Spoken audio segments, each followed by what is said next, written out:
How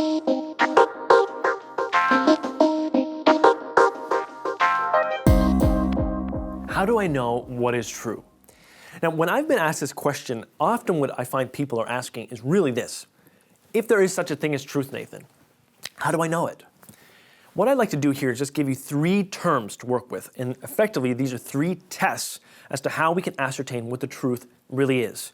Here are the terms: correspondence theory, coherence theory, and then explanatory power. Let me explain these terms from top to bottom.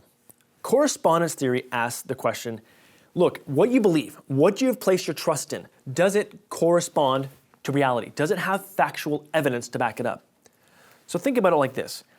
If I were to say to you, look, last night Manchester United won the football game. Well, that statement is true if and only if Manchester United actually won the football game. Correspondence theory. What I believe must correspond to factual evidence. Then we move on to coherence theory. Coherence theory asks the question, look, what you believe, again, what you've placed your trust in, does it cohere? Is there a high degree of internal consistency? Let me explain this a bit further.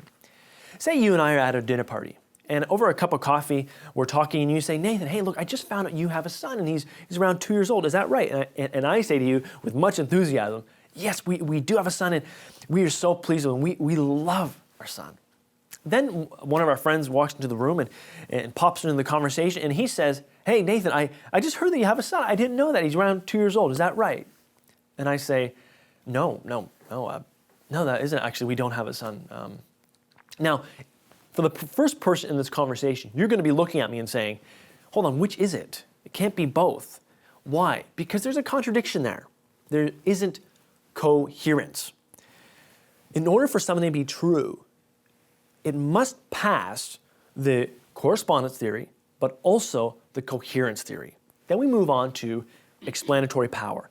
Explanatory power simply asks the question, does what I believe, again, what I've placed my trust in, does it help me make sense of my observations of the world, but also my longing and desires that I have? The observations that I have of the world, that the world is not the way that it ought to be. There's something wrong. There are many things wrong with the world. But then also my longings, my longing for significance, to matter, but also my observation that deep down, yes, I'm capable of doing great things, but also I'm deeply flawed.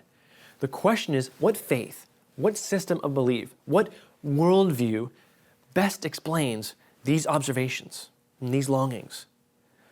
When we look to the Christian faith and then look to these three tests of truth, correspondence theory, coherence theory, and explanatory power, the Christian faith is just simply amazing in that it just passes these three tests with flying colors.